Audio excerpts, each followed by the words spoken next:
Porro y eso significa que hoy vamos a hablar de cómo mejorar nuestro rendimiento y cómo evitar tener lesiones. Dani Porro, muy buenas. Hola Natalia, ¿cómo estás? Lo de Daniel Porro ya me ha sonado muy a castigo, ¿eh? Sí, bueno, pero como se acerca el Día de la Madre ya te Por has si llamado acaso, como te llamas como madre. mi madre, ¿verdad? Claro, Natalia, Daniel, efectivamente. Daniel, a ver Daniel, ¿qué has hecho? bueno, info@atrio3.com, ese es el correo electrónico al que podéis escribir a Dani Porro directamente, pero también ya sabéis que está el del ultimorunner@gmail.com.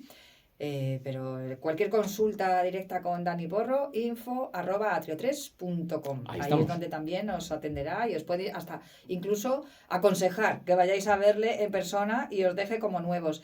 Que esto me recuerda que tengo que ir a verte, Dani. Cuando acabemos el programa me das una cita, por favor. Todo el mundo cuando va agacha la cabeza diciendo, ya sé que tenía que haber ido antes, ¿por qué? Me flagelo. No, porque yo me he gastado ya el bote de Traumel y digo, ya no daba más, ya necesito ir a descargar un poco las patas porque es necesario. Sí. Y lo decimos muchas veces, si corréis, si tenéis una actividad física continua, es importante. Igual que muchas veces decimos que la cita con el gimnasio, la cita con el entrenamiento no se puede anular como si fuera una cita médica, esto es lo mismo, o sea, la cita con el fisio, con el osteópata es necesario para que nuestras piernas recuperen el tono muscular, pierdan esa tensión y así se evitan lesiones. La lección la tengo bien aprendida. Totalmente. Dani. Ahora ya que se pueda también o lo que sea, es otra historia. De hecho, los clientes que solemos tener habituales, maratonianos, no maratonianos de 10K, etcétera, etcétera, suelen tener ya dentro del planning de carreras, porque ya tienen un planning de carreras, estoy yo el planning de carreras. Es decir, a ver, Dani, te llamo o vengo para que me des dentro del planning de carreras que me digas qué huecos tienes para hacer la descarga previas, antes o después, que muchas veces en el Cuídate Runner lo hablamos y que es súper importante. Al igual que tienes que hacer series, tienes que entrenar fuerza, pues el tratamiento o yo estoy dentro de la propia carrera. Y bueno, por ahora los corredores les va muy bien cuando hacen eso, porque si los atletas de élite tienen que hacer esto, por los populares tenemos que hacerlo. Eso nos pasa cuando vamos a hacer alguna entrevista con algún atleta de élite, le decimos un horario y dicen, no, es ahora no, que tengo hora con el fisio, y decimos, pues entonces no, otra hora. Claro, es como impepinable, es afuera. Totalmente. Pues eso tendríamos que aplicarnos nosotros también los populares, sí. Más que nada porque ellos son nuestra imagen, ¿no? Ellos son nuestros referentes. Sí. En cualquier caso, ¿de qué vamos a hablar hoy? Pues mira, me hiciste una pregunta vía WhatsApp cuando estabas entrenando, que casi estás en el nivel de asfixia, sí. Pero no porque entrenes de mala calidad, todo lo contrario, sino porque, bueno, pues me imagino que corres en parques, me parece, ¿no? ¿Sueles correr en parques? Los sábados sí, los sábados corro en el parque y es cierto que a mí me pasa muchas veces cuando salgo a entrenar que luego me surgen dudas y os las paso. Claro.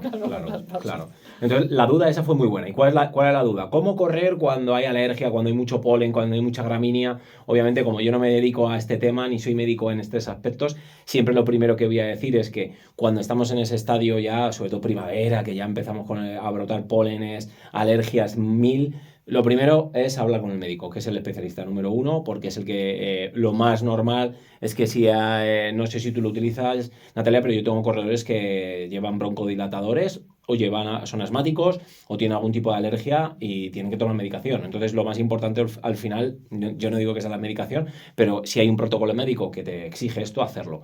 Sí es cierto que yo hablando con compañeros médicos que también son corredores, me dicen, cuando esto está el polen a brote fino, intentar evitar parques, esquinas, sobre todo en época de vientos no lo hagamos, porque cuando hace viento, entonces decir, no correr. Si ese día hace más viento, pues no correr. En Madrid es cierto que haya viento es raro. Entonces, pues bueno, pues tenemos que reducir una jornada. Porque surgen un montón de dudas respecto a las alergias y demás. De hecho, esto me coge, por desgracia, recuerdo malos momentos cuando el tema de la pandemia, cuando me preguntaban aquí en Marca también, incluso siempre digo que si correr con mascarilla o no. Porque me ha dicho alguno, bueno, es que claro, yo tengo alergia al polen, pues entonces corro con una mascarilla y listo, y punto. No, porque al final es una reducción del oxígeno. Si ya tienes reducción del oxígeno, porque se te están reduciendo los pulmones, la nariz no entra oxígeno, y encima plantas una mascarilla, pues vas a reducir el nivel de oxígeno bastante importante. Entonces, yo lo que sí hago cuando es primavera, todavía que no hace muchísimo frío, a veces como medida de que también lo hemos hablado muchas veces en este programa de cómo respirar sin vía nasal o vía nasal y bucal, es decir, la inhalación por la nariz y la exhalación por la boca, es más importante que cerremos la boca primeramente y que lo intentemos a la medida de lo posible siempre hacemoslo por la nariz. Siempre recuerdo a todo el mundo que la pandemia, grabamos varios vídeos sobre esto que están todavía colgados en mi canal de YouTube, Daniel Porro, tan sencillo como este, acerca del tema de la respiración, y precisamente era un poco para eso, para todo el tema de alergias y cómo se ganaba luego en en la ganancia en la carrera y en menos fatiga y en una capacidad respiratoria muchísimo mejor.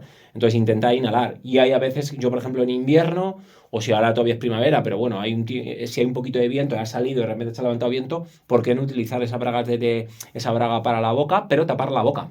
Entonces tapa la boca, no exhalas por la boca, no haces la inhalación esa por la boca, que es malísima, y encima se te mete el polen para la garganta, o sea, que se te pone la garganta, me parece como dijiste tú de broma y en serio, tengo la garganta como no sé cómo si me hubiera tragado un algodón. Pues es que así. Sí, esa te vas tragando entre el viento, el polen, las gramíneas, el polvo y toda la historia que te vas levantando, y más si vas en un parque, en una zona donde es arena, pues lo mejor es tapar boca y hacerlo por la nariz. Todo nasal y punto pelota. Claro, pero ¿y qué ocurre, como me estaba ocurriendo a mí, si tienes rinitis? Claro. Ahí lo mejor es casi no correr. Eso ya yo normalmente, si pasa eso, que sobre todo el aire, sobre todo lo que influye muchísimo es el aire. Si hay aire y hay un nivel de gramíneas a tope, yo directamente no correría fuera. Habrá gente que diga, pues yo he corrido siempre y tal y no sé cuánto. Bueno, pues muy bien. Yo no correría fuera, porque es un día. O sea, puedes prorrogarlo a otro día. Si hemos salido y de repente esto se levanta, yo lo que siempre digo, de esto tendríamos que hablar en un programa, incluso la marca debería venir. Yo hace muchísimos años probé la famosa tira nasal, sí. ¿Vale? Que ahora tanto se ha puesto de moda con Alcaraz, pero yo la probé en montaña hace por lo menos más de 20 años. Es una marca muy conocida.